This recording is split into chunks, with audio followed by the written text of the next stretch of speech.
Welcome to the Backstory to Exclusion. My name is Professor Henry Yu from the University of British Columbia, and we're joining you from the campus of the University of British Columbia in Point Grey on the unceded traditional ancestral territory of Musqueam, the Hunkaminam speaking peoples at the mouth of the river here. I think it's important that we start with this land acknowledgement because even though I was born here in 1967 in Vancouver and in Canada, and my great-grandfather came here in the 1880s, we are now living through a time when there's I hope a true reckoning with the fact that we are on unceded Indigenous territory. So welcome all of you to this conversation about what led to the 1923 Chinese Exclusion Act, as well as what led to the exhibit that we're going to talk about, Paper Trail. But first I want to thank our sponsors who have made today possible. There's a lot of people who have been behind the scenes supporting the exhibit, supporting our work in terms of anti-racism, especially in the years since really the spectacular violence, anti-Asian violence that came with COVID. And so we want to thank all our sponsors for making today possible. This is a national conversation. There are people joining from across Canada, and so I want to welcome all of you to actually join in the conversation through Slido. So you'll see below a QR code at any time. If you can use your phone or use your laptop to access Slido, and you can ask questions. You can upvote other people's questions if you want to hear the answer. And so at the end of the hour, we're going to take questions from the national audience, and so please do join in this conversation. I want to introduce now actually a person who's really at the heart of everything we've been doing together, which is Catherine Clement, who's the curator of Paper Trail. And Catherine's, you'll see her bio on the website, but I just want to say how exciting it's been and inspiring for me over the last year and a half, 2 years now, of just having our students and our research team work along with Catherine. And it's this beautiful, haunting, moving, and in some ways, maddening exhibit that is going to be opening on July 1st. But first I want to actually ask Catherine, what led you to actually make this exhibit? I mean, what led you to even think that this was a good idea? Yes, it wasn't a good idea. Yeah. You know my work, but some of the audience doesn't. I call myself a community historian or a street historian, which means that basically I'm someone that likes to listen to other people and listen to their stories. And everything that I've done over the last 14 years in curating and designing exhibitions on Chinese Canadian stories has all happened always by accident. And even the beginning of this particular project I wasn't looking for this project, and I just stumbled upon something about 13, 14 years ago when I was interviewing Second World War veterans, Chinese Canadian veterans. And we'd always start with this really easy question. I would ask them, like, where were you born? And they would say things like Vancouver or Toronto or Calgary, Nanaimo. And then when we would, later on in the interview, when they would go get their photo albums or their shoe boxes of things, I kept on seeing this little beige card.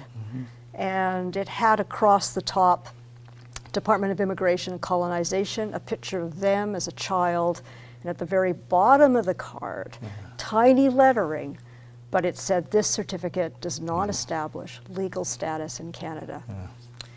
And I also noticed most of them were dated 1924, June 1924. But I was more fascinated with the photos, to be frank, and just I would scan these things, but I would park them, and I never sort of realized how significant they were until one day one of the veterans told me about their meaning and how they were actually created because of the 1923 Chinese Exclusion Act, which I thought was just mainly about exclusion. So it begins there, and I was 4 years ago. I was finishing up another project, which had been a big crowdsourced project. Yeah. The problem with Chinese Canadian history is that so much of the remnants of our history, the documentary evidence, the photographic evidence, is nowhere to be found. Right.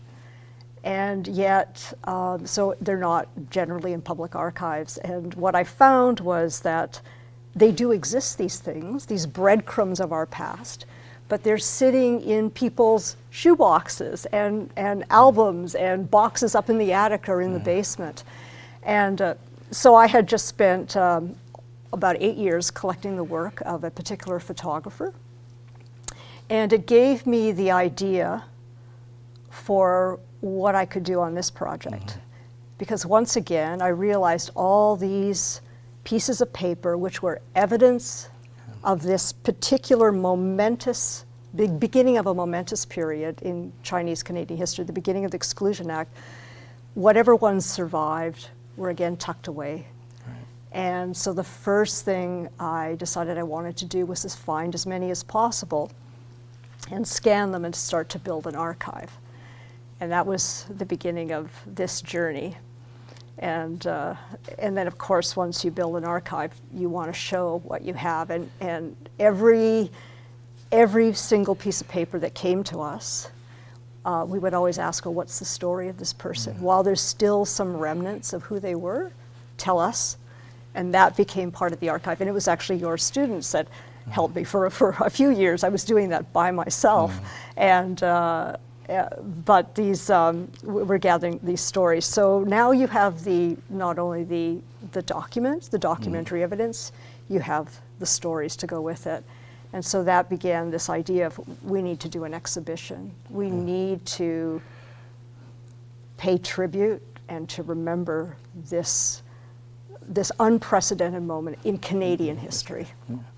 Well, and it's one of the things that really struck me when you shared with me the title, Paper Trail, because it both describes this really ugly paper trail of those kind of documents that are basically saying you don't belong. You know, here's your photo, and it says this doesn't entitle you to be here. It's this incredibly harsh message of hate that gets embodied in these pieces of paper, and yet, as with the Yu Chow exhibit that is really crowdsourcing people's stories, it's almost like balancing off the kind of negativity, the bad karma of these surveillance and control mechanisms that churn out the bureaucracy of hate and exclusion, and yet the stories that you worked with families across the country to gather. And what was that like, getting these stories? I mean, I know our students were really moved often by receiving them, but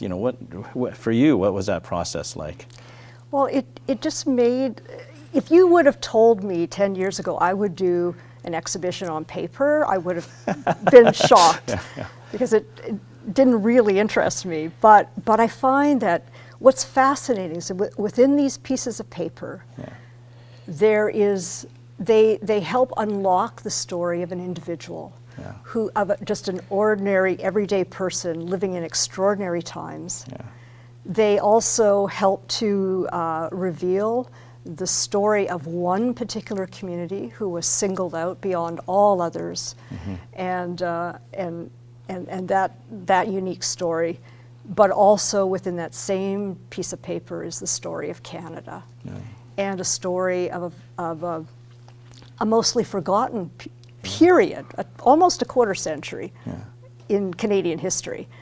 And what I also found fascinating was that amongst our own community, the Chinese Canadian community, there was very little knowledge of those exclusion years and what actually happened and how they played out in people's lives. So, I mean, that was another reason to do the exhibition. If not now on the 100th anniversary, then when? When would we revisit what it was like for people? So much of the show that we've put together, it talks about the Exclusion Act, obviously. But it's mainly stories. I'm mainly interested in the experience of exclusion as told through the lives of these people whose stories we've collected and whose stories we've found, all because of paper, whether it be these government document papers, newspapers, papers found in the archives of clan societies, coroners' reports. All of it's paper-based that helps to reveal these stories. Well, is there any kind of, I know that it's opening on July 1st, and it's, people will be able to see it, and but for those joining from other parts of the country, of course we encourage people to try to get to Vancouver and see the exhibit, but are there some special snippets that you want to share with folks about what they'll see and what is in there for you that's special? Well, one is the fact that we crowdsourced all this material means much of it is built into the visual design of the exhibition. And so you're wondering, how would that look to see over 400 pieces of paper? So we've done some interesting ways to present this and to present these stories. And again, as I said, some of these are stories that were given to us. Shared with us by families, but a number of them, and probably those that are the most moving, are the ones that we found, that we stumbled upon quite by accident. One of the things we did was myself and another researcher who went through the Chinese papers. We went through the 25 years of the Exclusion Act, page by page, going through the newspapers. I almost lost my sight from doing that, but and just seeing what we could find. And sometimes it was a tiny little story in the corner of an article or a page that we then started to trace that paper trail back. And these were the stories of people who've gone silent because they had no one left to tell their story. So now, 100 years later, we're telling their story, and that to me is the part of the work that affects me the most personally. I know we'll come back to this and what it means to both of us, but I guess the backstory. Thanks for sharing the backstory to the exhibit itself and how it's come about. But I remember once you and I were talking, and it's you wanted the exhibit to be about the aftermath, really 1923 and its impact for decades and generations afterwards. But but you were asking me, questions about what led to this and things like that. And I guess now that we're together, what are the things that for you, you think that the folks out there who are coming to the exhibit, what are the things that you think they should know? Well, again, interestingly, with all the research we did, we were uncovering all sorts of things within Library Archives Canada's letters going back and forth about how to start restrictions, dropping the age. But we also came across a really interesting newspaper headline. So it's actually 1922, so it's before the Exclusion Act. And it says, must bar Orientals completely to save the white race. So really, they didn't couch their words. They were really... They weren't hiding... they weren't hiding what their reasons were for these things. But in the body copy, it actually talks about the exclusion of Chinese, Japanese, Hindus, and other Orientals. So that's 1922, November 1922. What happened that, in fact, in the end, it was only Chinese that were excluded? And really, where does exclusion start? Did it really only start in 1923, or is there something, was it before? Well, it's interesting because, I say this sometimes, I'm a historian, but sometimes I think I forget that we're shaped by history, and we're shaped by what happens before, and in some sense, when I think of 1923, and it's a year, now it's 2023, 100 years later, but really you can't understand what happened in 1923 without going back into this long history that really begins. My great-grandfather came here in 1883, but he just came, and he was, his labor was needed. He came before the head tax. Before the head tax, and so in 1885, when the CPR railroad that was built by Chinese laborers out here on the West Coast, so the British Columbia portion. As soon as it's finished, it's a national act to say, we don't really want you anymore, but we may still need some of your labor. So what we're going to do is we're going to impose this head tax.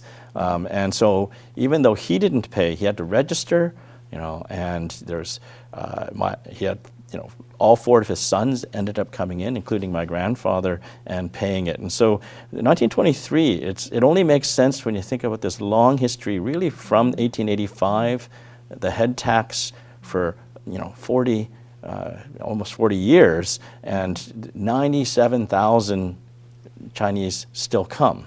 Including, so it wasn't really, if it was intended to exclude, it wasn't really working as well? Or? Well, I think it's like many things at that time, it was a kind of a compromise, because what you had was really a lot of anti-Chinese and then applied to other groups, anti-Asian, anti-Japanese, anti-Punjabi Sikh, anti-Indian. And it's all part of really the founding of British Columbia and the founding of Canada. We think of racisms as being tied to the particular target. So, anti-Chinese racism, anti-Japanese racism. But these are all being created out of an attempt to create a white Canada. And so it's actually white supremacy. As the headline says, yes. White Canada forever. Yeah, And a white Canada that's being built by taking land away, taking territory away, taking resources, is the term used by the settlers. We're going to take this stuff from Indigenous peoples, and then we're not going to share with other people coming. So there's going to be laws that disallow Chinese and others who are non-white from receiving the land taken from Indigenous peoples, right? Or vote. One of the first acts in British Columbia after Confederation is the first thing the British Columbia legislature does is to pass a law that says that if you're Native or Indigenous or if you're Chinese, you can't vote. And that disenfranchisement then allows for layers and layers of municipal, provincial, and federal laws that are really designed to harass, to make life difficult, and for many of the people wanting to get rid of Chinese as well as other Asians. And so the 1907 riots in Vancouver are a race riot. It's a white riot to kind of impose the idea that this is only for European settlers, and if you're Chinese, Japanese, if you're Indian, that you don't belong here. And that was when there were gangs of white vigilantes that went into right. areas of Chinatown and Japantown and just tried to destroy the buildings and businesses. Literally looting, and the looting and breaking of windows and taking stuff. It's actually an indication. It's a lot of the rhetoric is about these Asians are inferior. They don't deserve to be here. They don't. But it's also a resentment and actually success that you see often that a lot of the anti-Asian racism is about the politics of resentment, about their farms that are growing food, that are feeding Victoria, Vancouver, Nanaimo, and moving produce to stores, and who's running these stores, and who's doing seemingly too well for being non-white. It's almost like it becomes competition then. When you're working for me on the railroad, you're working for me. Right, exactly. But in this case, you're competing with me as a greengrocer or a farmer. Yeah. And that kind of hierarchy, that's part of it, is there's a racial hierarchy. Who deserves success? Who is in the back cooking? So my grandfather was, for much of his life, a cook, on a cruise ship. And so you're allowed into certain jobs, others you can't. So disenfranchisement also meant that you could not become a doctor or an engineer or a lawyer or all these kinds of things that were going to be reserved for those who could vote, which meant those who were white. And so that kind of set of people who are going to labor and serve, that's what non-white people are allowed to do. And that really was the order for the first half of Canadian history for British Columbia. It was a place that was built around that racial hierarchy, and who deserved the benefits of clearing indigenous people from their land. But was there no pushback from different Asian groups? I mean, or what happens when there begins to be pushback?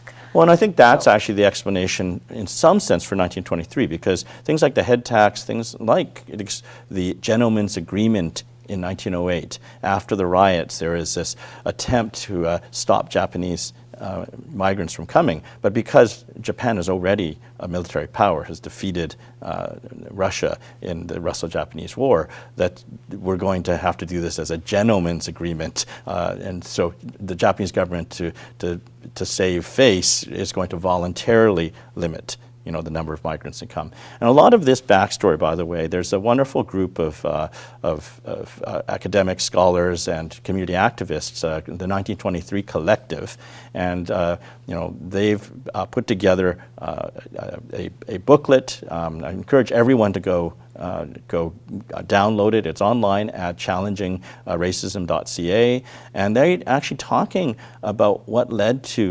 1923 is really about the organizing of those who have been targeted by white supremacy and racisms, them organizing, community organizing, pushing back, working with each other. And so there's lots of examples. I'll give you a couple that really I think are pertinent. You talked about military veterans and Chinese Canadians, Japanese Canadians, Punjabi Sikhs, others who were actually targeted by this overt racism. They volunteered to fight in the First World War, the Great War, and part of that was to kind of have to prove yourself by literally risking your life, and many did not return, so that you're sacrificing your life, and then demanding in some sense to be treated equally and asking for the vote. And so that's one example. Others, when there was laws that were discriminatory, there was hiring good lawyers.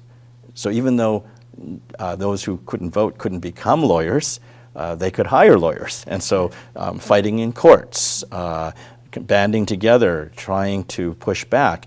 And a great example actually is right before the 1923 Act, and the historian Tim Stanley does a wonderful job of talking about contesting white supremacy, is the title of his book, and he's one of the 1923 Collective, of the students, Canadian-born Chinese Canadian students pushing back when the Victoria School Board wanted to segregate public schools, remove Chinese students from the same schools, and to do what was actually already common in the American South and other places where you're segregating things like education. Well, they went on strike. Lots of community organizations pushed back, protested, and the Victoria School Board had to back off. And so that's an example of actually we could have had segregated public schools, just like in the United States. So when I often hear Canadians saying, "Oh, we're not as racist," and it's like, we wanted to be. We wanted to do some of these same things. And so the irony is that it was that kind of resistance and pushing back and organizing that actually led to even stronger calls for what would turn out to be exclusion. So the more the communities who have been affected, Chinese, Japanese, and the more they push, the more there's a pushback. And the pushback is really about lobbying, and this is lots of people. It's not, we think of racism as like ignorant racists who really are irrational. In fact, this is concerted, planned. You have, unfortunately, organized labor at the time. The 1907 riots were organized by the Vancouver District Trade Council, which is still, we have the umbrella, organization that represents many unions at that time, and this is something that is the Vancouver District Labor Council has admitted, is that they were the ones who organized the riots because they took the easy way of organizing laborers around white supremacy rather than around being workers. And what you had was also Japanese Canadian, Chinese Canadian, Indian, Indigenous, Black workers actually organizing as workers, trying to say, no, we're all workers, and that's how we're going to actually get better wages and get better conditions. But isn't there pushback on them doing that too? And Because now you're trying to organize this labor. Exactly, now you're organizing. And, so on all fronts And so I think the politics, you could say, of white supremacy is about some people using race, using organizing around being white and getting more. And you can see that even with like women's groups that organize around suffrage, you know, getting the vote for women. But not all women, you know, at the time it's white women. That's interesting. Yeah, Okay. so... So someone who fought for rights for something else exactly turns their back on the... And I think you can say they turned their back on their sisters who were Yes. non-white. And that's a story that's in the United States, it's in Canada, it's across, actually, outside of Canada too. So this is something that you see as a kind of a global movement of colonial white supremacy, but also that pushback of, you know, fighting against the color bar or the color line. And then you have, again, more cycles of then attempts to squash that resistance as well. And so 1923, I think, to really understand the harshness of it as well, it is about really trying to crush any resistance to, you know, the weaponizing of governments around white supremacy. And so a lot of the calls for 1923 were to remove, as you saw in that newspaper article, all Asians, and not just to block them from coming in, but to actually remove them, ethnically cleanse Western Canada, send them home. You know, it doesn't matter if you were born here, it's to send them back from where they came from. And so that's actually what was being advocated for, and it had as much to do with the sense of the strength of those people and really needing to crush them. So the war too. So we saw a number of articles in the newspaper research, which really was the concern of white soldiers returning. You know, we kind of owe them something, and the concern that especially with Chinese that. You know, they're taking jobs. They're still coming over, and they're going to take these jobs away. So they begin to look at ways to close certain ports, and I think again it has to do, as you were mentioning, with people who are asking to be treated equitably, you know, to be treated fairly, and others who actually know, like if we're returning vets, there's Japanese, you know, Canadian vets. They want things like the vote, but in fact, if you know those who were organizing around white supremacy wanted to give them nothing, you know, not the vote, not land, not any kinds of no thank you, so to speak, for your sacrifice. And I think that kind of, I would say, pettiness almost organized into also a cracking down on what was seen to be radicals. And so there's labor strikes that were really, you know, the Winnipeg strike is very famous. So there's a cracking down not just on non-whites who are sort of asking for more fair wages or better working conditions. It's across the board. And so we still remember it as sort of like this crackdown on radicalism, and that right after the war but it's actually also a way to crack down on anyone asking for a change for the better. Class is important, and I think race. Class and race, and again, you know, from a historian's point of view, we don't separate the two as if they're separate. You get strange things going on where you can. Again, a mistake, you could say, of labor unions, a bad choice was to organize not around being workers, but around white supremacy. And that is something that eventually, you know, labor organizers are going to correct, and they're going to say, no, we need to be organizing around class solidarity rather than picking off only white workers. But at the time, and you could say it's still convenient, it's still in the toolbox in Canadian politics and in the United States, and you can see that over the last 3 or 4 years. I mean, why I think the marking the 100th anniversary is so important of the 1923 Chinese Exclusion is not that this was some moment in the past when we all used to be racist. You know, what we saw with the kind of resurgence and the surge, you could say, of white nationalism and anti-Asian, anti-black, and racism of kind of this desire to organize again around depriving some people in order to keep more for others.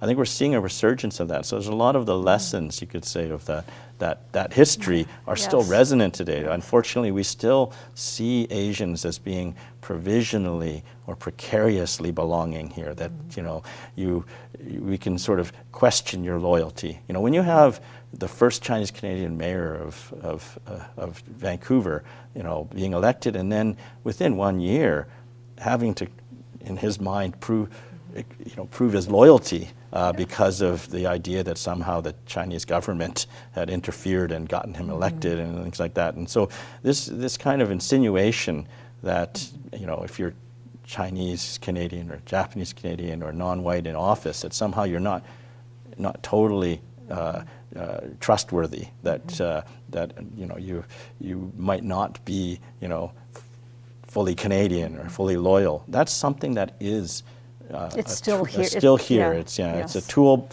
in the toolkit that was created in those years before 1923, from the 1880s onwards, you could say. And so, it's interesting though. I'm thinking back to my history classes in high school and not learning about any of this. And also within families, hearing over and over again about this intergenerational silence. That one generation, whether it be the humiliation or you just want to forget about it, it's the past, or as one woman said to me, Catherine, we just wanted to blend in. As soon as we stopped being a target, we wanted to blend in. And so you don't want to talk about these things. And yet what's interesting with this paper trail is that for the first time now, so one of the things we're very, very proud of with this project is, well, two things actually. One is that we've now created this big archive sitting at UBC, the largest collection of these certificates, what they call CI certificates, or Chinese immigration certificates in Canada. They come from all across Canada, including Newfoundland, and they have a story attached to them of that person. But the other one we're really proud of is the advocacy we did with Library and Archives Canada to release the records that were created for the Exclusion Act. And I remember us, when we were starting to work on this project, wondering, well, if everybody was registered, was forced to register, like, where are those documents? And then that leads into this hunt and then finding them. And hats off to Library and Archives Canada. They did not take long to agree that it was time for these documents to be released. And each one is a registration form filled out by the government, so you often typed up, of each Chinese person that was living here in Canada, whether they were born here or born abroad, their photo, which is really magical to see from 100 years back, and also notations on them if they got deported, sometimes even notations 20 years later when they died. It's really interesting. There's all these little pieces. And these are remarkably revealing. And they give us a chance to really, if we think about it, these documents were created just as our community was about to enter its darkest period.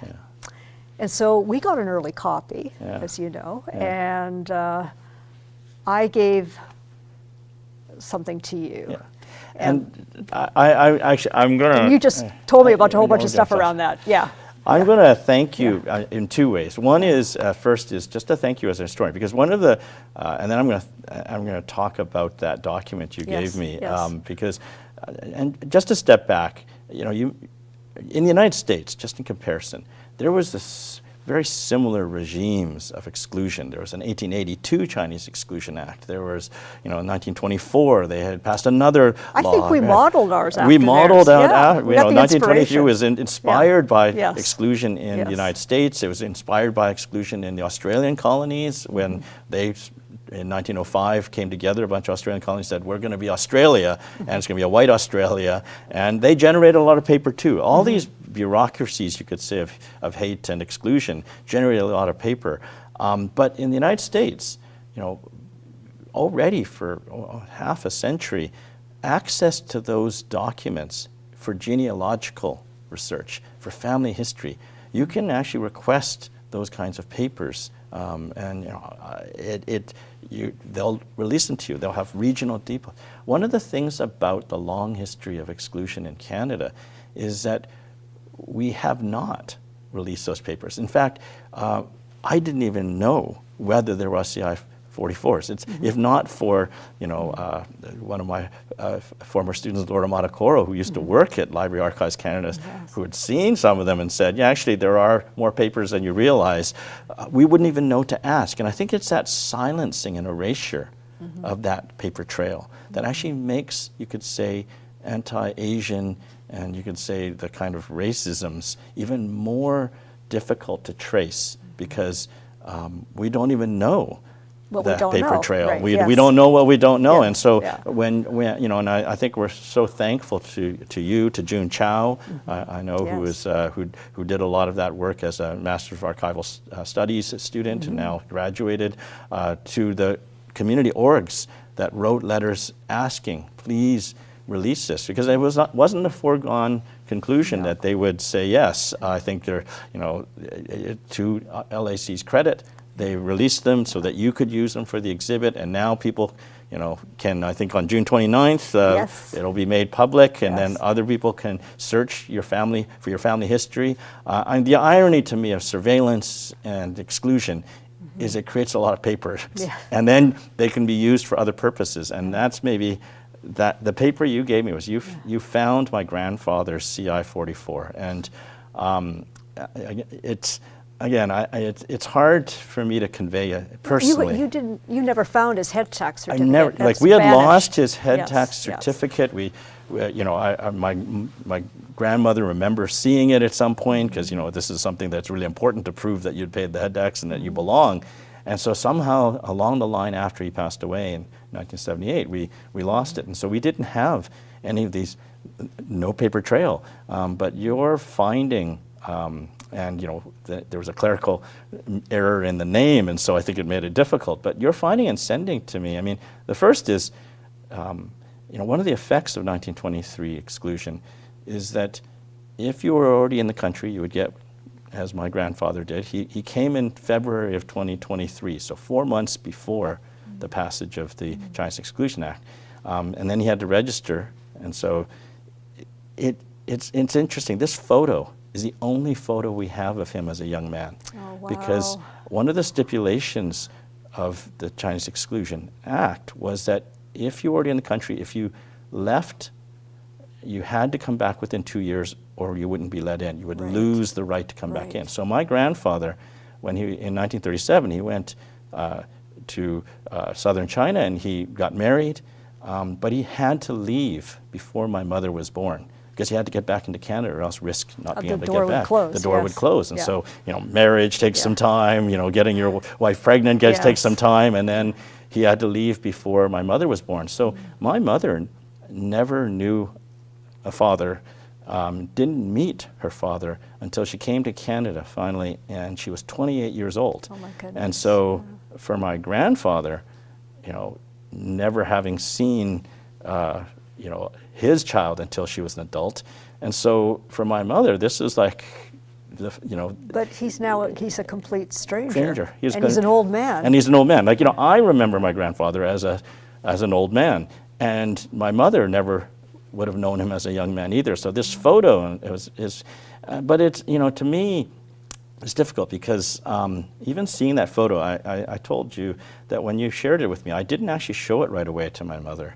That's the first thing I would have done. Yeah, and I don't even know if I understand why, to be honest, but I knew that when I was born in 1967, my mother actually, after a certain age, one of the stipulations, even in 1947 when the 1923 Act was repealed, family reunification was only if the child was a minor.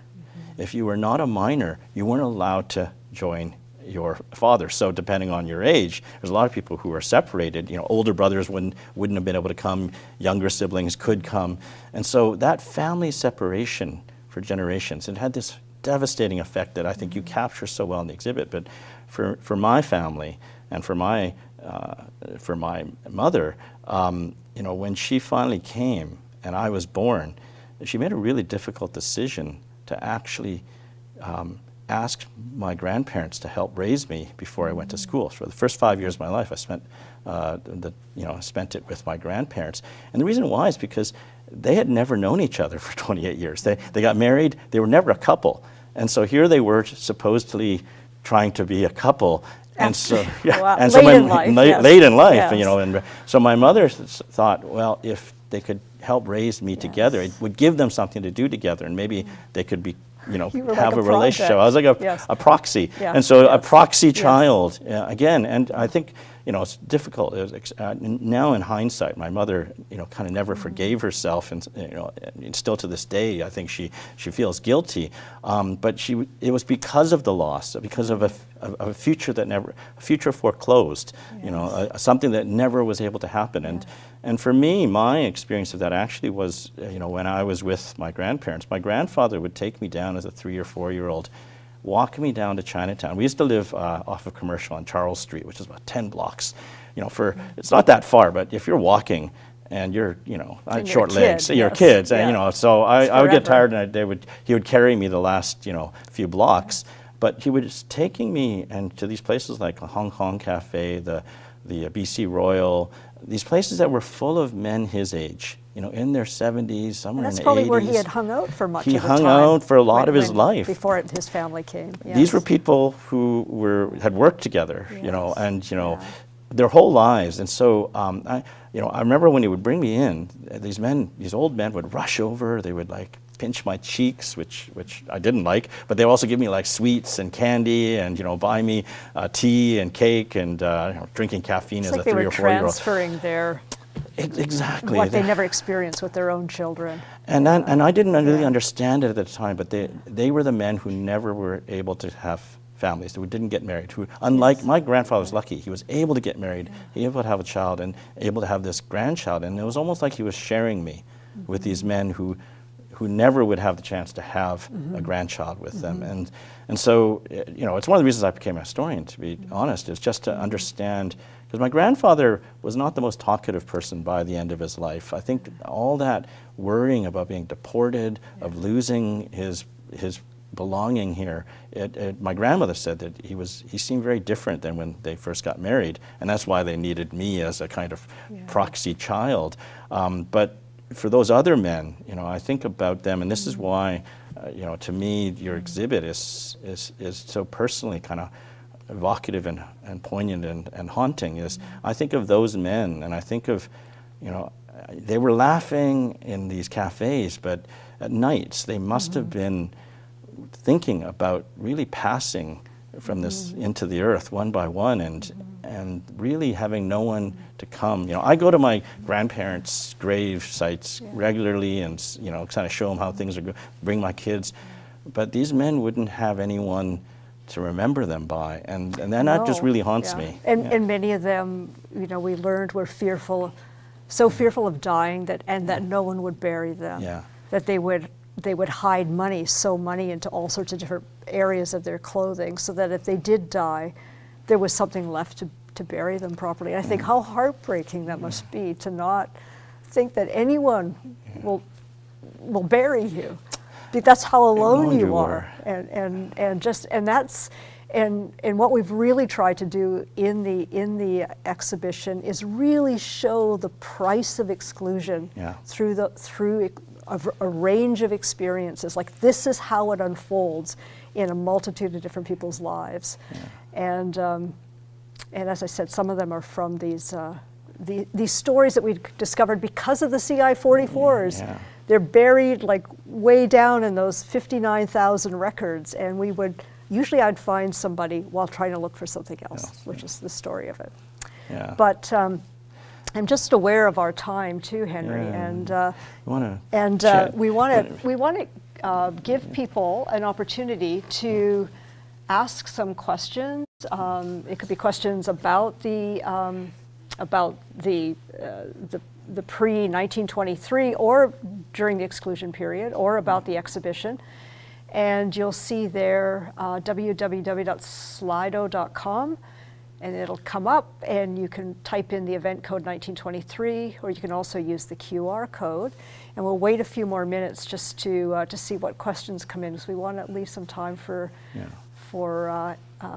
Dr. Yu to answer some of your questions. Well, and Catherine too, about the exhibit. And I wanted to also kind of echo what you were just saying as we were waiting for people to send questions. That, you know, I see your exhibit as also a kind of homage to these men. It's like you talked about, you know, telling these stories that you found, but in a lot of ways, you know, I'd ask all those who go to the exhibit that really you take on that kind of obligation and responsibility of actually remembering these men, because they're, you know, they didn't have descendants to remember them. And, you know, and I think, you know, I can remember my grandfather's face still clearly in my dreams to this day. You know, even though he passed away in 1978 when I was 11 years old, you know, I'm 56 now, but I can still, but their faces, you know, they aren't, you know, as clear in my mind. And so it's almost like that obligation and responsibility of making sure that they're not forgotten, and that this was a weaponized law designed to break families apart, to actually foreclose the possibility of families forming. You know, it was deliberate, conscious, and to me, the damage that it wrought, that it is in these men who weren't able to have a future. Literally, there was like murdering their future. And your point about that this is, as one person wrote, it's a bit like a pilgrimage this year. If there ever was a year to come together as a community and to not only pay tribute to our ancestors, we're descended from the ones that survived this period, but also to pay tribute to those who never survived it, who never made it through the other side. And some of the stories that we share, I think now, it's kind of now on the 100th year is the time to do that. I want to take, just throw out a few questions here. There's actually several, but let's start with this one. We often talk about the experiences of Chinese men during exclusionary years, but what are the role and experiences of the few, and that's true, few Chinese women who were here? I think it's, I mean, one of the things I actually would say from a historical point of view is to also tie the story of men here to the women in China that couldn't join them. So people like my grandmother, people like my mother, that we often separate national histories and say, okay, only those here, that's part of our story.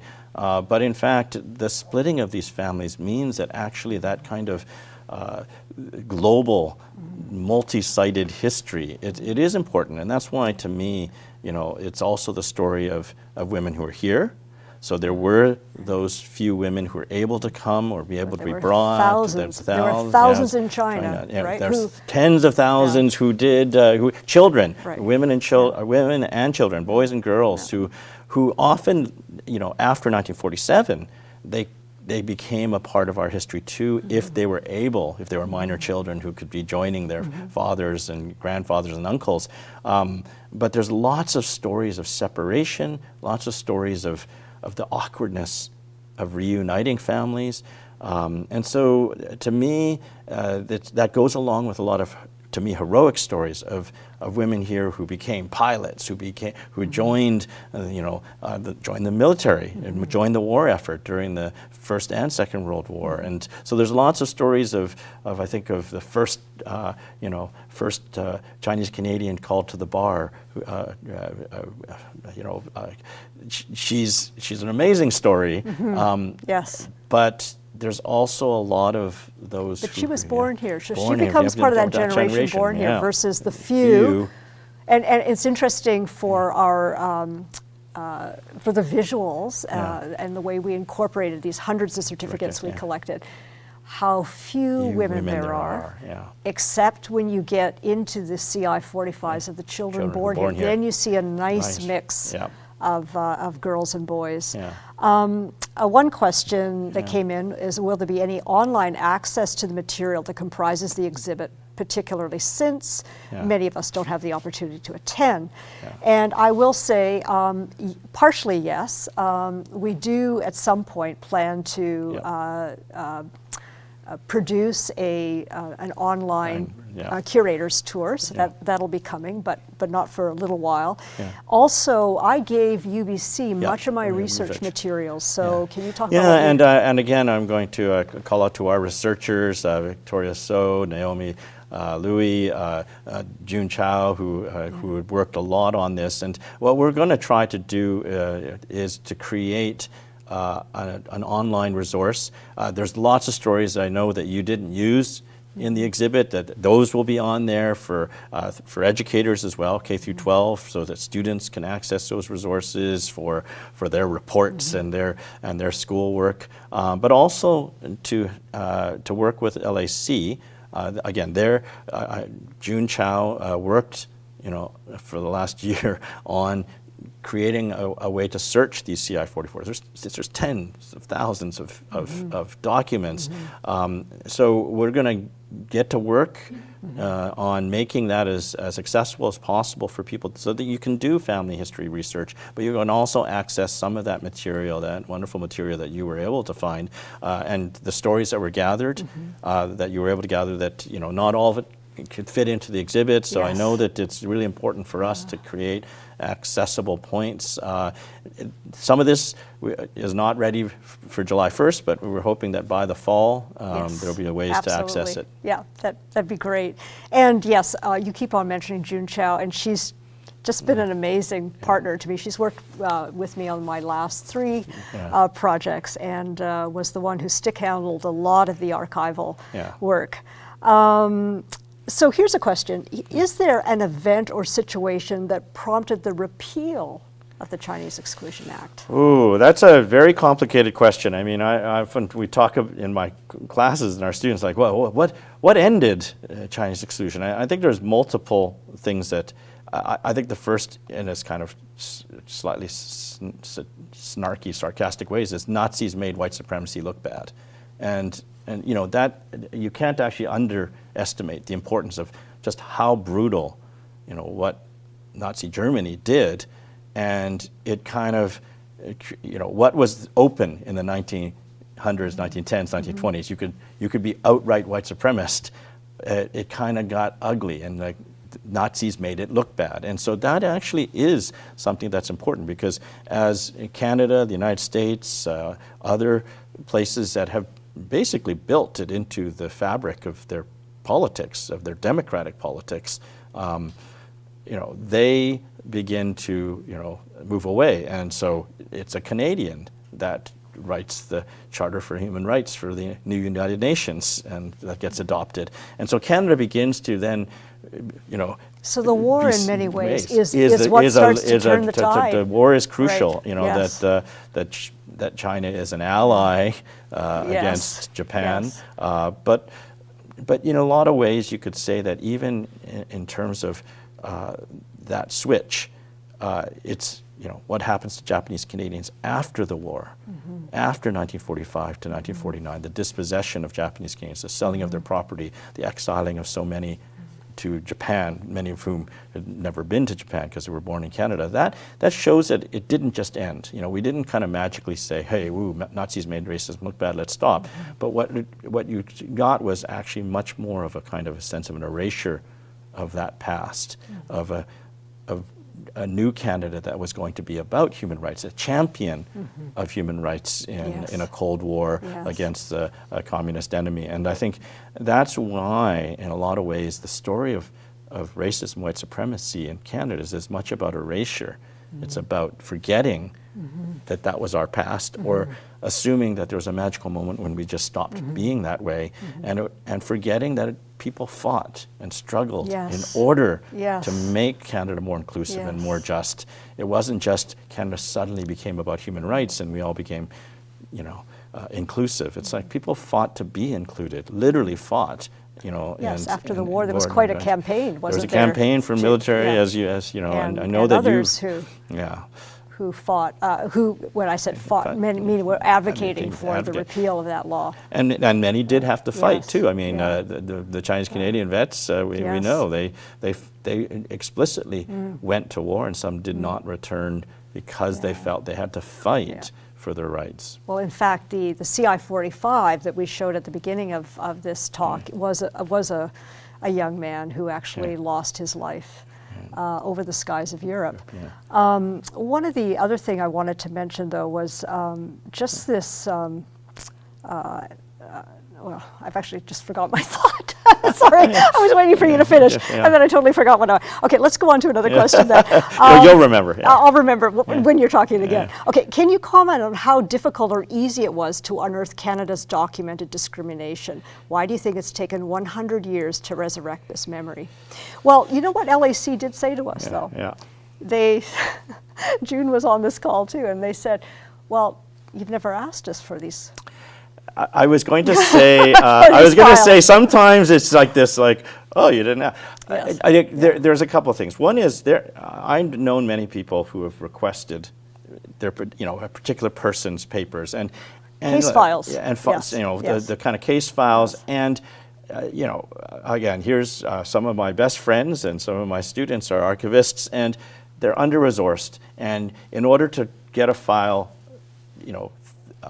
looked at, redacted, which means the fancy way of saying, is there any kind of private information that you have to cross out? That takes labor, it takes time, it takes resources, and so that's part of it. Is we haven't perhaps resourced properly library archives in Canada to meet the kind of need and demand for doing genealogical research that is there. And so part of it is asking and then demanding as taxpayers that there be better resources for allowing us access to our nation's history, but also our family and community's history. So asking is key.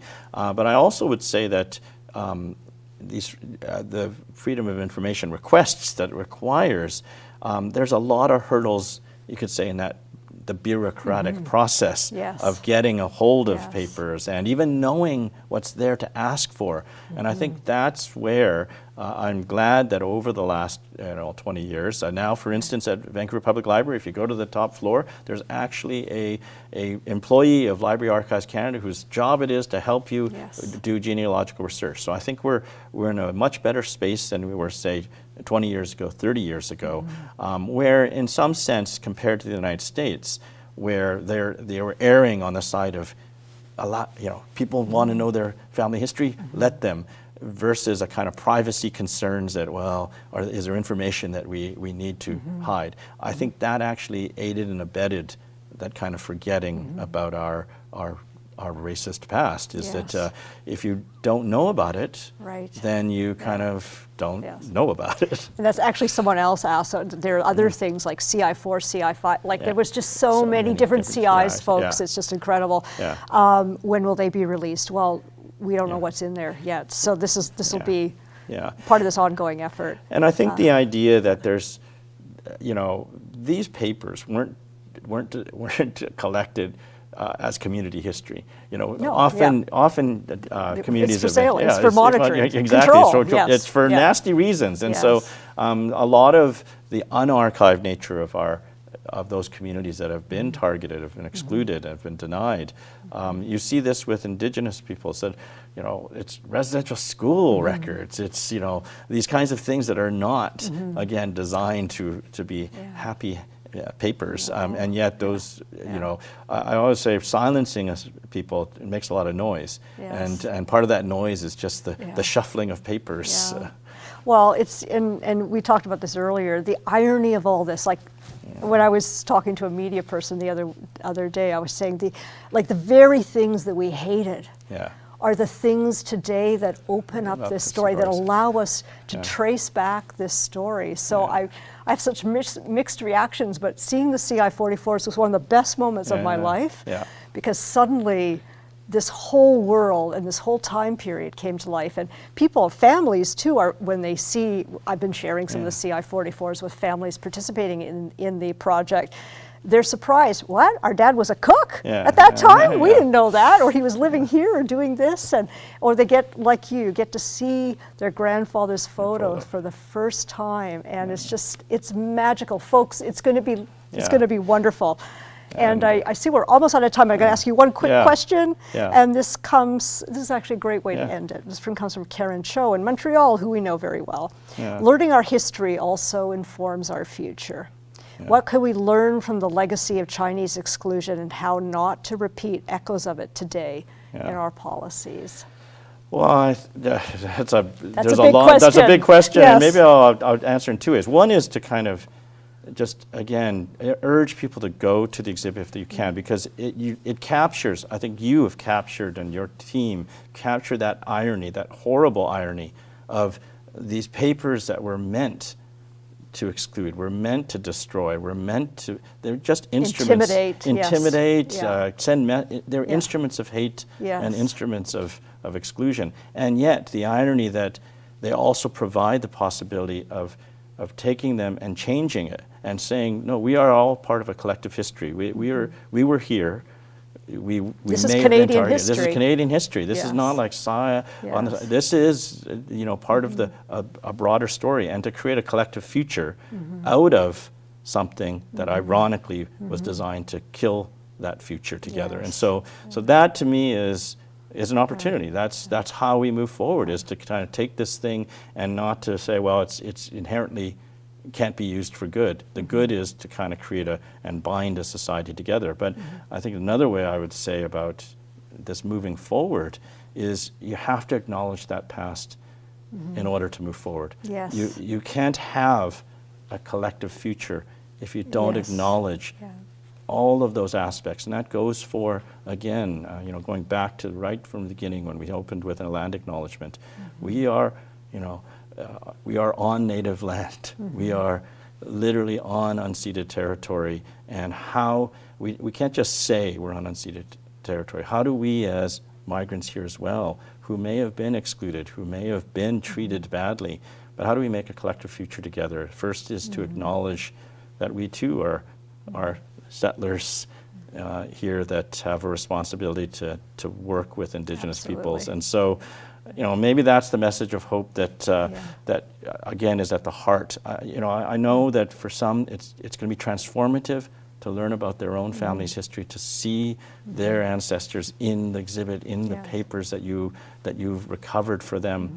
But I hope that transformation also is not just a sad, difficult, process emotionally. That there's also a sense of hope, a sense of responsibility to remember this, but also to move forward. So I want to thank you on behalf of all of those who are going to go through and be transformed by this exhibit for all the work you've done. Well, it's been the honor of my life to work on this project. So it's almost killed me, but it's been such an honor, and we hope you will.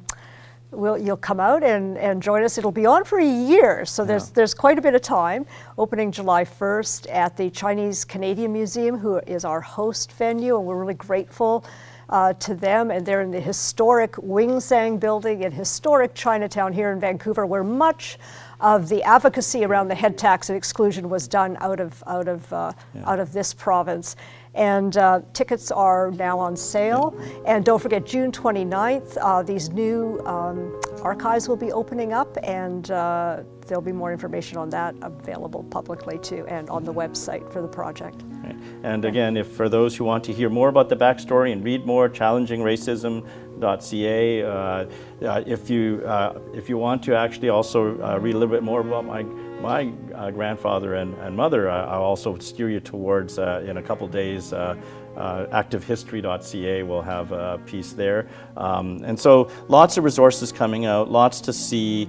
And again, to me, it's marking 100 years of the past, but it's really what's exciting about the exhibit and about where we are right now is actually about the future. And so with that in mind, thank you, Catherine, for this conversation, for all the work that you've done, and we're really proud of our students being able to. Your students have been amazing. Yeah. And they saved my life on this project. Well, they were transformed. I mean, talking about transformative impacts, again, UBC, we're really happy that we could take part in this as well. So thank you, everyone, and thank you, everyone who joined us tonight. And it will be taped. You can send a link to your friends or family. So the same YouTube or Facebook link will work. Right. Thank you. Bye. Good night, everyone.